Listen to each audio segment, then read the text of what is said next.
very fact the transition happened, and today if you ask me, of all the organizations that I have worked in, of course, I have my loyalties, I love them all. I started with Tata Motors, but I love Bamalori and I'm very proud of working in Bamalori. So repositioning, we are in extremely exciting times today. India is marching towards a $30 trillion economy. We are all aspiring towards Viksit Bharat, which is our Prime Minister's vision, where I think every member of a PSU company should own that and feel proud about it, because that is the larger goal that should be instilled in each one of us.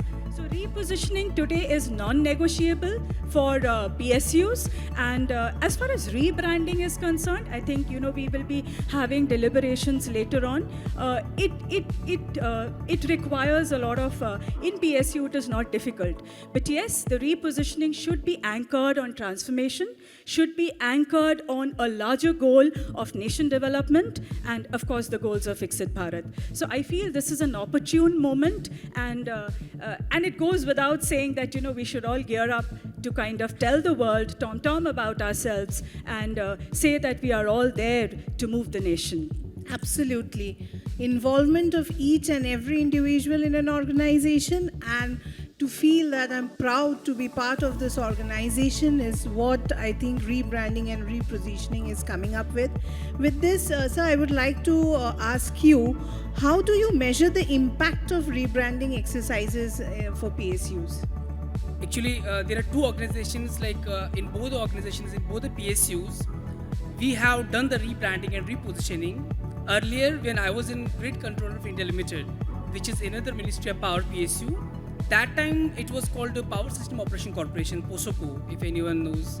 So then after a while, after a lot of branding exercises, we finally motivated management, we finally motivated the ministry that we need to change the name, we need to rebrand it, and we need to call it something called the Grid Controller of India Limited, or in short, Grid India.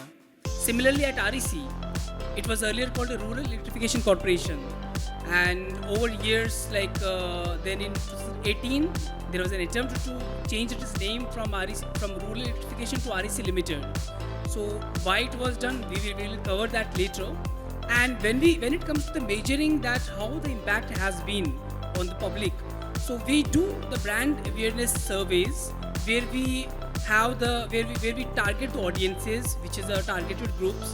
We do the surveys among them, and due to the after the surveys, we come to know that what has been really the impact of the brand name or the brand repositioning or the brand or the rebranding. And apart from this, nowadays, when we are in the digital era, so it is just one click away from knowing your digital metrics. So earlier, whatever your digital metrics on your social media and how it has changed over the years, it also will significantly tell you whether your rebranding exercise has been successful or it hasn't. So this is I think what I... Absolutely. When I was about to ask you that how is digital transformation influencing PSU branding? Digital transformation, as I said, there are certain parameters. We can start with the digital website first of all, because website is the main thing where anyone, if I want to go to the DVC, I want to know about DVC, I would first type DVC website, and on websites we can further have the microsites from where we can go directly to know about particular thing from DVC. I want to know the generation. What is the generation capacity of DVC? I want to know what REC is doing in financing, infrastructure and power. So I can do microsites on my website. Then apart from that, we can have the leadership, thought leadership. For example, this event is there. So this event in itself is conveying the meaning that DVC carries in itself. So apart from this, when we sponsor the events, the big events like HTLS, for example, Hindustan Times Leadership Summit, where Prime Minister came just a couple of days back. So if you're one of the sponsors or you are one of the associates with that sort of event, so in itself, you would be part of that digital transformation, where your stakeholders will be knowing you, they will be more connected with you. They must be knowing that what you stand for. that is more important, that what you stand for actually. Charting new territories.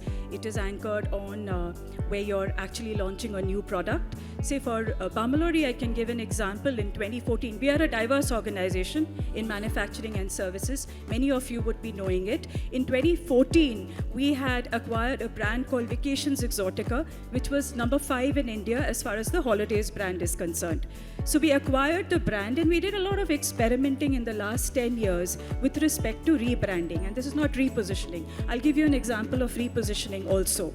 So initially the brand, we bought that brand, we paid money for it. So obviously we wouldn't want to change it, something that we bought, because it had value. So it was called Vacations Exotica, the logo was there, and below that the tagline was a world of difference. Then we realized, and it was catering to very niche audience, like it was exotic holidays. Our customer base was, HNIs and, the nouveau riche, the people who were actually looking for exotic holidays. So then later on we realized that if we have to be an end-to-end travel and vacations holidays player in the market, we have to diversify into a different target segment.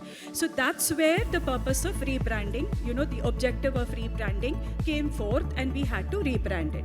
So how did we do it? Before, when the panel happened, they spoke about experiences.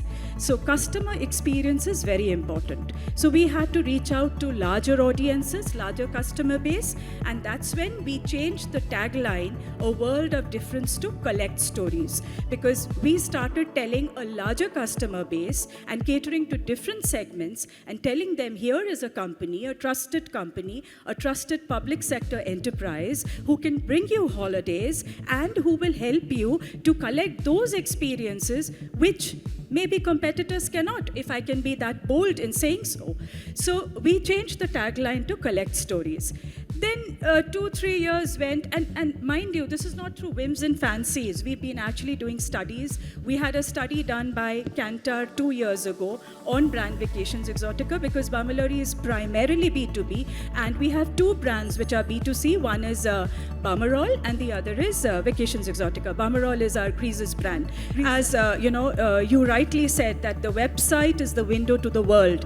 So while you strategically create content or curate content for your internal communication channels, be it your town hall, be it your chairman's message. Like our chairman's message goes out after every quarter result that we have, and that is curated with a lot of thought, because end of the day, he is wanting to communicate what the organization stands for, what the organization is contributing, as the big picture, and at the same time, what the employee wants, what prospective employees want. So basically, you have to look at various stakeholders, mediums that reach out to various stakeholders, because it can never be a one-size-fit. I mean, such deliberations happened in the previous panels. So it has to be a good mix of traditional media as well as new age media. That's what I feel. Absolutely. I would add on, as we spoke about the websites, if we just analyze or scan CPSU websites, hardly you will find the websites where we are using chatbots. And at the same time, when you refer to the private sector, so you will find like a lot of usage of chatbots on their websites. Like you ask a very simple question and the chatbot will answer you without you needing to refer to a particular segment of that website. So this is one exercise where we can learn and maybe adopt for our organizations. And then one more thing my co-panelist was talking about was the logo and rebranding. So I would like to mention here that for REC, we have changed our logo maybe till date for 4 or 5 times since our revolution 1969. Because after every decade, Government of India gives us a new exercise or new sort of work. So accordingly, we have to change ourselves and adapt to that.